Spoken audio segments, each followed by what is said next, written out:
Hi, this is Philip Cotro with depthsofpentecost.com, teachings that bring you deeper into the Word of God. This is part 18 of our series on why the New Testament was written, and it is also the final class. So we'll be concluding by talking about why John wrote Revelation. I hope you all had a Merry Christmas and a safe and happy New Year. I took a few weeks off for the holidays, but we're back and ready to finish tonight. What do you say about Revelation? I really struggled with how to approach this exactly. It's not just the last book of the New Testament, but it's also the last one to be canonized. Along with Jude and Hebrews, there was a real hesitancy among the early church to canonize and accept these. And for that reason, many say that Revelation doesn't belong in the New Testament. Partially also because it's radically different from the rest of the New Testament. Most of it is, the remaining 26 books are very historical, they're very factual, they tell a very unemotional account of what happened, a fact-based account of the life of Christ and the life of the apostles and just what happened. And then you end with Revelation, and it's not what you're expecting. It's completely out there. It's just this real visionary, apocalyptic, world-ending events that seem rich in symbolism.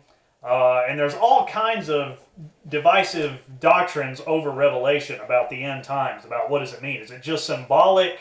Is it something that's actually going to happen? Obviously, in evangelical circles, there's the big question about the pre-tribulation, whether or not the rapture is going to happen before the tribulation or not at all, or is it going to be in the middle of it? And there's just, all sorts of different takes on Revelation and what exactly to do with it. And for that reason, a lot of denominations, especially Orthodox ones, really don't want to accept Revelation or don't think that it's supposed to be taken literally, that there's some kind of symbolic meaning behind it. And with all of that in mind, when I was putting this class together, my thinking was I really just want to take a look at Revelation historically. I mean, the point of this class has been why the New Testament was written, why the different books were put together in the historical context.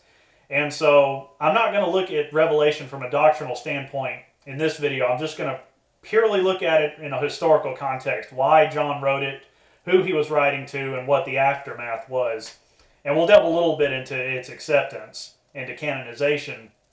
So after the Nero persecutions had ended, Rome obviously had changed very much, and especially the Christian world. Most of the Christian leaders were dead now. Luke was dead, Paul was dead, Peter was dead. They had not survived these great persecutions, but Christianity was still alive. It had survived its first great major test. But this is still a very tumultuous time in the Roman Empire. I mentioned that there's a sense of dread building up in the New Testament up until the Nero persecutions. And once they were over for the two books that were left, Jude and Revelation, there is a little bit of a sense of relief. But that relief is to be short-lived. It isn't hard to look at Revelation and see why an apocalyptic book was written in this time when you realize the historical context. I mean, there's just been so many terrible things that have happened in the Roman Empire. You've had Nero, you've had this great outbreak of persecution, you've had Christians being put to death in some pretty brutal and gruesome manners. And then once all of that is over with, when Nero is dead, civil war breaks out. So you can kind of see why in this time period, in this context, an apocalyptic book about the end of the world, it kind of does seem appropriate for the time period. There's 3 short bloody reigns of Roman emperors. First is Galba, who only reigns from somewhere in 68, right after the death of Nero, somewhere into 69 AD. Then Otho takes over after him, and then he only reigns for a few months, and then Vitellius is the next emperor after that. Very short-lived, only a few months each. They all end in civil war and in death, as there's this real struggle to take over the Roman Empire. And Vespasian is officially crowned emperor in 69 AD. And with that comes finally a sense of stability. However, he was off actually pursuing war. He was the general leading the war against the Jewish revolt. So he was fighting in Jerusalem at the time when he received news that he was going to be the next emperor. So It's a long journey to Rome, so he didn't arrive into Rome to begin to take the throne until 70 AD of October. Um, so he had two sons that were located in Rome at the time. They were Titus and Domitian. Titus is the elder son, and he's officially the heir. So he is placed in charge of the military, and Domitian, they divide up the duties between themselves. He actually takes over and acts as a temporary Caesar until Vespasian can arrive. So Domitian makes the decision to exile the Apostle John to the Isle of Patmos. Why he did this is unclear. The persecution against the Christian churches had ended, but that doesn't mean the Roman government still didn't view Christians and especially Christian leaders with a lot of suspicion. Patmos is an island 50 miles southwest of the coast of Ephesus, the coastal city of Ephesus. It's 8 miles long and 5 miles wide. And while exiled during that time, John the Apostle receives a vision from Christ. It isn't just it starts off just as a letter to the 7 churches in Asia Minor, and that's what the first few chapters are devoted to. But John also sees Christ in his glorified form, and then it goes into an apocalyptic vision about the end times, about the end of the world, the rise of the Antichrist, and it isn't hard to see why these things would be on John's mind at the time. After all, he was really the last, one of the last apostles left, and the future of the church after he was gone was clearly on his mind. And it takes place in the shadow of another apocalyptic event, and it's really kind of, when you realize that they occurred at the same time, the writing of Revelation and then the Jewish revolt, the two of them kind of make sense going hand in hand. You almost can't have one without the other. A few years earlier, the Jews were just finally tired of Roman rule and wanted to overthrow the Romans. They had been waiting for the Messiah to come and lead them, but Jesus had not been a military leader. He had preached peace, so they didn't accept him.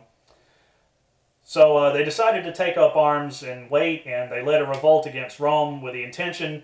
Now, you have to compare this back to one of the great heroic events that had occurred in recent Jewish history. In the 160s BC, the Seleucid king Antiochus Epiphanes had invaded Jerusalem and had sieged the city and destroyed it and desecrated the temple. So Judah Maccabeus had led a revolt, and the Maccabean revolt began.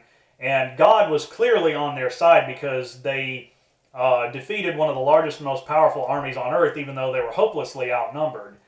And the corresponding rededication of the temple was, the miracle of oil occurred, and that was the inspiration for the yearly celebration of Hanukkah. So there's a sense in the Jews that lightning will strike twice, that God will be with them for a second time, and another miraculous event will occur. They're hoping that they can defeat the largest and most powerful empire on earth. But unfortunately, it really doesn't go that way. The Jewish revolt of 70 AD does not turn out like the Maccabean revolt had so many years earlier. So from May to August of 70 AD, Titus sieges Jerusalem, and the result is pretty much a horror show.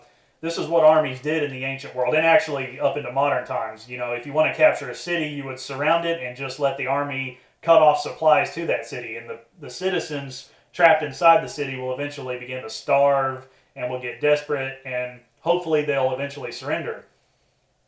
But sieges often end in horror and death, and the longer that Jerusalem was surrounded by the Roman army, the Jews began to turn to starvation and eventually cannibalism. When the Romans finally breached the city walls, the result was absolute brutality. It was a horrible bloodbath. It is said that there were up to 500 crucifixions a day. The temple was destroyed, which is something the Jews did not expect to happen. 90,000 Jews were taken captive total from Jerusalem, and at least 1 million had died in the battle. So it was horrible. It was just absolutely a horrible event. Shortly after that, there were still some Jews left to fight, and they had retreated to the large mountainous plateau of Masada, and they ascended to the summit of the plateau and made their final stand there. And as the Romans surrounded them and then waited, eventually the Roman army was able to construct a system of ramparts to get up to the top. And as they were approaching, the Jews decided they would rather die than become Roman captives, so they all committed suicide. Even their families and wives and children all died horribly. The Jews were then scattered. Israel and Judah were completely destroyed as nations. They were scattered across the Roman Empire. They had no temple, they had no nation, they had no city, and it remained that way until 1949, after the Holocaust, when the Jews began to return to Jerusalem and rebuild their city and their Holy Land. And the temple to this day has still not been rebuilt. So Revelation was written under the shadow of this great and terrible apocalyptic event. Now, let's look at the question of canonization. Some churches, very old ones like the Syrian Coptic churches, still haven't accepted Revelation as officially part of the New Testament. They don't want to recognize it.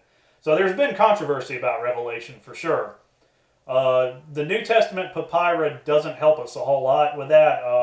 The earliest copy of Revelation that we have found is papyrus number 18, which is part of the Oxyrhynchus papyri discoveries, but it only dates to about 230 to 250 AD, or somewhere in that range. I personally think that all 27 books of the New Testament do belong in the New Testament. I do believe they are all historical, and I do believe that Revelation was written right before the siege and possibly during the siege of Jerusalem. Because it doesn't mention the destruction of the temple. And this is very important. This is why all of the books of the New Testament should be considered historical and should be canonized, or considered canonized. The New Testament, if it was written after the destruction of the temple, should mention it. Because it's trying to make the case, the whole New Testament is trying to make the case that Jesus is the Messiah, that he's the Son of God. Jesus predicted that the temple would be destroyed. However, it doesn't mention the temple being destroyed. So you would mention this if you were trying to make the case that Jesus was the Messiah. So to me, that stands as definitive evidence that all of the New Testament was written before 70 AD. You can compare this to September 11th. Say you found a book on the Twin Towers, and you read it, and it just wrote, it didn't have a date on it, but it wrote all about the Twin Towers and how they were constructed and how they were built and the engineering that went behind them and the history of who decided to open them. But it says nothing about the 9/11 terror attacks. And so that you would conclude reasonably that that book had been written before September 11th, 2001. So I don't think there's any real question, serious question, that the New Testament books were written before and the New Testament events occur before 70 AD, including Revelation. So the Bible begins with creation, with Genesis, and it ends with destruction in Revelation. Most church traditions, the Bible doesn't really say what happened to John afterwards. Most traditions I've heard say that John stayed on the island of Patmos for the rest of his life until he died. However, my main source has said that he stayed there and was actually released and spent the rest of his life in Ephesus. But what we do know is that John probably died in AD 98 at the age of 100. The rest of the apostles who were still left alive died as martyrs after 70 AD. This includes Philip, Matthew, Thomas, Barnabas, Silas, Titus, and Timothy. Very few of them died of natural causes, like John was fortunate enough to. Most of them died martyr's death. They were stabbed or crucified or stoned to death or what have you. But fortunately, they had spent years training up replacements to take over them. And so from 100 to 280, it might be the most important moment in Christian history. Since the resurrection of Christ, we have what is called the Great Christian Supernova, when suddenly and mysteriously Christianity grows very fast throughout the Roman Empire. In fact, it grows at breakneck speed beyond any natural explanation and becomes the largest empire, the largest religion in the Roman Empire. It's almost referred to, you could call it the Big Bang of Christianity. So this concludes our New Testament series. Thank you for joining me for these last 18 classes. I hope you enjoyed them and got something out of them. I'm going to be taking a break from making YouTube videos for a while. I don't know if y'all know this. If you're a YouTuber, you might know. It takes a lot of work. It's a lot of research and a lot of work to film and put together and upload these videos. So later in the year, I'm planning on doing a similar series to this on the books of minor prophecy in the Old Testament. I think the minor prophets are tragically neglected in church circles, so we're going to be delving into those. For example, why Micah was written, why Joel was written, why Habakkuk was written, so on and so forth. So I think that'll be an interesting series. I'll probably start putting it together soon, but it'll probably be a few months later in the year before I start making videos for it. So the source, the main source for this, I always at the end of these videos forget to mention my sources, but my main source for this, if you want to read more, has been The Untold Story of the New Testament by Frank Viola. Excellent book. It's just been an invaluable resource for me in putting these together. I also recommend The Chronicle of the Roman Emperors by Chris Sari. This is a very good scholarly putting together of all of the emperors and Caesars of Rome and what happened during the reigns. It was a very good secondary reference to fall back on if there was anything missing in the first book. And of course, I have to also mention Cold Case Christianity by J. Warner Wallace, which in apologetics is a must-read. So if you like this video, please hit the like button. Feel free to leave a comment or hit the subscribe button. Again, I'll be taking a bit of a break from YouTube videos for a while, but you can still find me at my website. That's depthsofpentecost.com. I'll still be putting up new blogs every Saturday. And you can also follow me on Twitter at DepthsPentecost. Thanks for watching again, and God bless.